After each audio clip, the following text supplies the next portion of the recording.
All right, so I'm here with EJ Dambreville. EJ, how you doing? I'm doing good, man. How you been? Doing good, doing good. All right, so why don't you introduce yourself for those that don't know you? Talk about who you are, where you're from, your year, all that stuff. So like you said, my name is EJ Dambreville. I'm from Boston, Massachusetts. I'm a junior, on and off the court this year, and I'm an exercise science major with a minor in business. So yeah, this is my junior year. I'm excited to be back with the team. Just ready to work. Been grinding all quarantine since we got sent home last year. And Hmm. I'm just ready for this next season, ready to get what we lost last year, man, Oh yeah, national championship. So, oh yeah, uh, I'm with you. All yeah, righty, so let's talk about how things ended. So obviously, you just mentioned it. We had a great year, 29-2, back-to-back conference champs. Then that unfortunate end with COVID kind of put an end to it. So talk to me about your emotions. I mean, I remember vividly like how you were, but like talk to me about what was going on in your minds, like when you got the news initially that day that it was canceled and then we were just done for the year. yeah. During that day, so many emotions was going on in my mind. Before practice, we just won the conference championship, and we're all on a high note. We're all excited, ready. We're about to host the region. About to go to practice. We're in the training room, and we're hearing a couple things that a couple other schools are canceling their tournament and things like that. But we weren't expecting ours to get canceled. And then we get the news right before we're on our way to weights that it's canceled. Everybody got to go home, and it was just heartbreaking. Not just for me personally, but for the older guys that are about to graduate. What I mean, leaving on that note, not even losing, just again it taken away from us, especially with the season that we were having as a team and the type of run we was on a 17-game win streak, Yeah. and it was heartbreaking. Just to end the season like that. You know what I mean? Um, but yeah, it was just tough. It was just tough, and we had no choice but to just take it to the chin and just Right. get ready for whatever was next. Right. I'm with you. All right. So you actually took a major improvement from your freshman to sophomore year. You earned that starting spot in the preseason. Talk to me about the work you put in that like going into last season about like what kind of were you lifting more? Were you in the gym more? Like what was your work? What were you doing to get ready for that season that earned you the starting spot? Uh, Man, my freshman year was definitely, I always say it to a coach, it was a humbling experience coming into a new environment. Back home at my high school and then going into prep school, I was the man on my team. I didn't really have to worry about if I was going to get these amount of shots or playing time and things like that. And, coming into college, especially the scholarship level, Division II, I was just trying to get comfortable. And my freshman year, it was a lot of ups and downs. I played out of position my freshman year. I came in and played the 4, the 5, big, you know what I Mhm. mean? And I'm Right. six, Yeah. I'm 6'2", 6'2", 6'3" on Yeah. a good day. And I did whatever I needed to do to get on the court. But that wasn't me. I wasn't. I'm not a big. You know what I mean? I Sure. didn't feel comfortable Yeah. playing like that. So my freshman year was tough. It humbled me down. It told me I need to put some work in if I wanted to play at this level. So, once the season ended, starting the spring when coach was bringing in guys, I wanted to make sure that I was ready. And I had set that tone for the guys coming and for the guys that we had that, I'm stepping up and I want it. So that summer I put in, I was working out 2-3 times a day, waking up 5 a.m., getting that work in, you know what I mean? Change my diet, making sure I came in the best Mhm. shape possible, and just came in with a different mindset. Right. I was coming in with I need everything. I don't care if I'm a Yeah. sophomore. Yeah. I'm not coming to sit the bench no more. And and it all paid off. I was able to start 28 out of the 30 games that I played, and yeah, you look at the stats. I had a dramatic improvement in the stats. I shot the ball pretty well. Could have shot it a little bit better, but No one was expecting it, and I like it like that. I was the underdog, and I came back, and I proved a lot of people wrong, and I'm still trying to prove people wrong. So You that was tell all it is. you tell It's me, all man. work. Mm-hmm. All right. So what have you done? So going to this year, obviously, a lot of things uncertain. So what have you been doing to? I see you posting workout videos on IG and stuff. So like, what have you been doing to take the next step? You know, you got a starting spot. So what's next? So what's been the goal for you this year? Like, what have you been doing? Obviously, my goal is to win a national championship. That's the ultimate goal. Personal goal. Well, when we got sent back home, I knew I had to. If we was gonna come back to school and we are gonna have a season next year, I knew I had to be ready. I knew I was gonna be a leader, probably a captain on the team next year. And the starting spot, just because I started last year, doesn't mean I'm gonna start this year. You know what I mean? Things can change up real quick Right, if you don't put the work in. right, So I knew I was still fighting for that. I'm still fighting for that starting spot every day.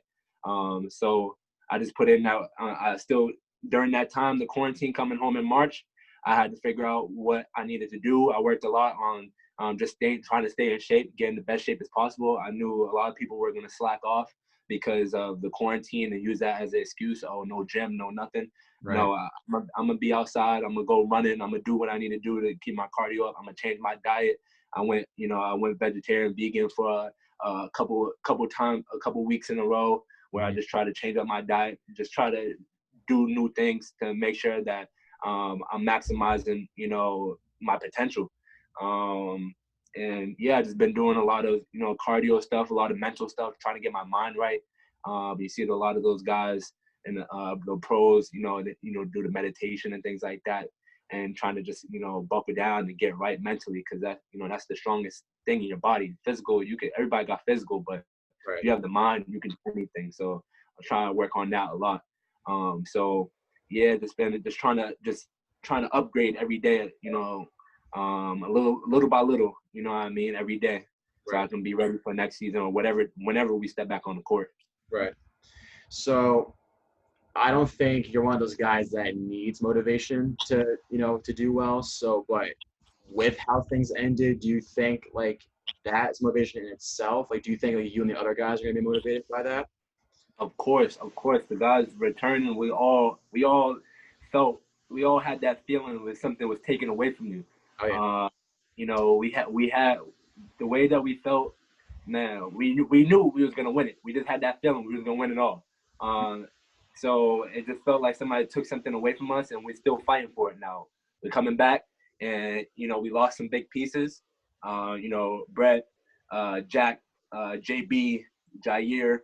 Those are big pieces to the team. So we got a good group of guys returning, and then we got a couple guys coming in.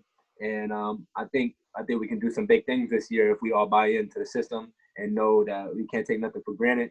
We got to work every day. I'm with you, man. I'm with you. We had a chance to win it all, and we gotta do it this year. I mean, Exactly.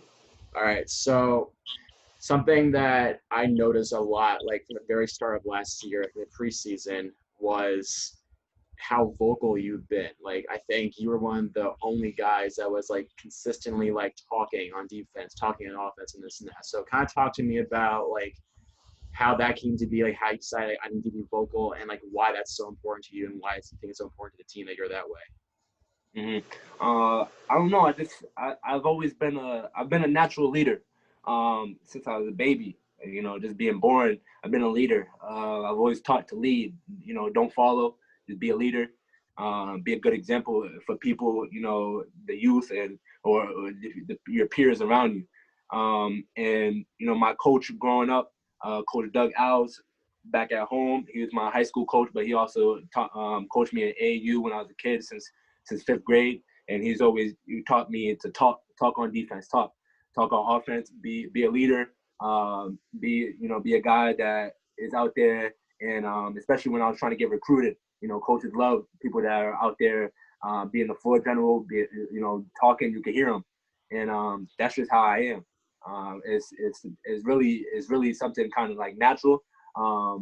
It's just like it's gonna happen. Like I can't stop it. I'm gonna talk. I'm gonna talk trash. I'm gonna talk help D. I'm gonna talk on offense. I'm gonna talk every time I make a shot.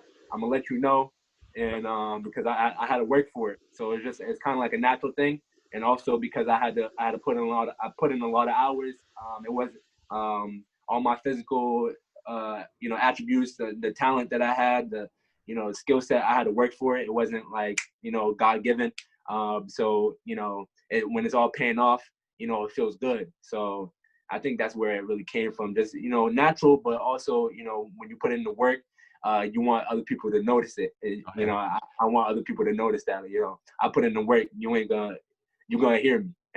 There you go. I love that attitude. So you mentioned that a couple of times. So you consider yourself a leader going into this year. Tell me what you think that means to like the team. Like, does it mean like getting on guys? Do you think they're not like competing the hardest they can? Does it mean like just like leading by example and being vocal at the same time? Like, what does that mean to you to be a leader this year? Even being a leader, you can be a leader in multiple ways. You can be a silent leader. You can just lead by example. You can lead by getting on guys, holding guys accountable. I feel like I could do all that. At times when I need to get on guys, or when guys need to get on me, we got to do it. We got to hold each other accountable. Also, just leading by example. Going hard at all times, going 100%. That was one thing that I took from Brett last year. He led by example, went 110% every practice, never took it every game, never took no days off, no matter what. Even played through injuries. Jack, he was always 110%. Those leaders always went 100.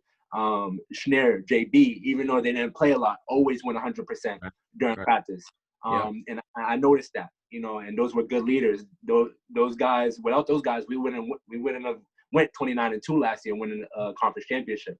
So for me, being a leader, now stepping up, guys looking up to me, guys knowing that I'm here to help. I got to be there for my guys. Not just for me. I don't care about the captain patch or whatever. That don't mean nothing.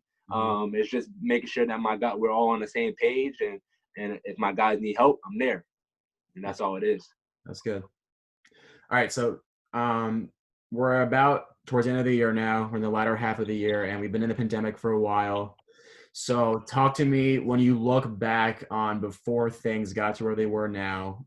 Talk to me about like how life was for you before, and then how you've adjusted and how life is for you now. Like, what's the big difference that you've noticed? Obviously, the mask and everything. But like, what's the big difference like between before and now, the pandemic?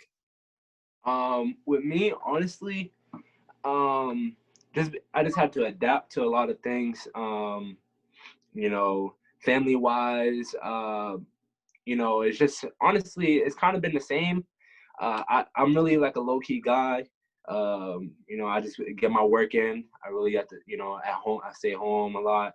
I don't really go out that much. And just get my work in and just really chilling, chilling at home or with a couple friends or whatever. And that's probably the only thing that is changing, being around friends, being around family, is a little different because you have to, take in consideration of, where you've been, who you've been with, and, mask and things like that, age of family, like, seeing my grandmother and things like that. It's kind of tough.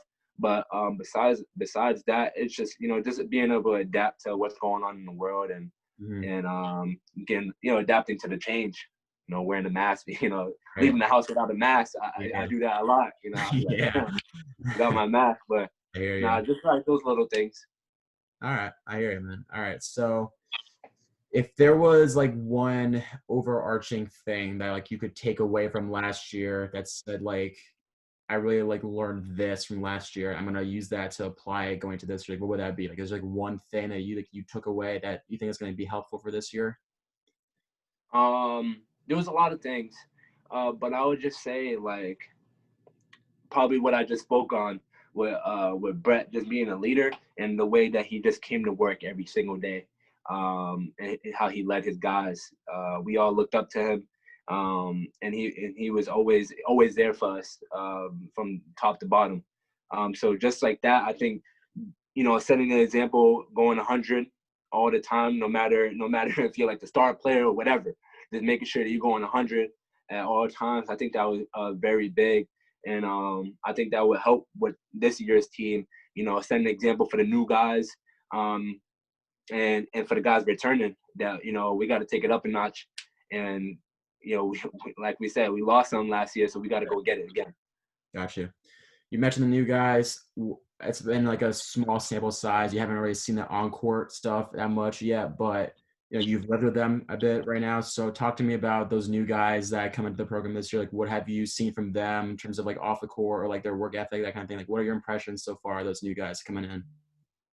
It's been pretty tough to see everybody on the team, like, because workouts been canceled because of the virus and things like that. We haven't been able to be in a team environment. Last year we'll go out to eat, we'll be in the locker room, we would have been playing right now, going at it, competing. Yeah. So it's kind of tough to judge the guys off of the couple individual workouts. But so far it's been okay. We'll see how the guys look, how everybody looks when we start competing, when we're in a team environment, going out to eat. Those were the moments that we all remember when we go out to eat as a team, have fun, in the locker room, messing around, play fighting, things like that. Yeah. So right now it's kind of tough because we haven't had that opportunity. And I don't live personally with the new guys. I still live with X and Kai. But when I do see them, we all show love to each other. It's all been good vibes. That's good. All right. So looking towards the future, like, we don't know necessarily when the pandemic will be over, but like, how do you think going forward, like, what do you think life for you will be like in the future? And then like, how are you looking towards it? Are you like, optimistic that things will get better, that we'll get back to normal at some point? Like, what are your thoughts on all that? Like, do you think things will be better going forward? I think personally, I think things will probably get a little bit worse before it gets better. But I'm not sure. There's like so much going on in the world. It's like so hard to tell. Yeah. So it's just like, really, you can only take it one day at a time, and just grind and just be ready for whatever comes. And you just take it one day at a time, because you never know. This world is crazy. It's a lot going on. So yeah, it's like I can't really tell what's in the future. I'm just gonna take it one day. I hear you, man. I hear you. Be grateful for it. I hear you.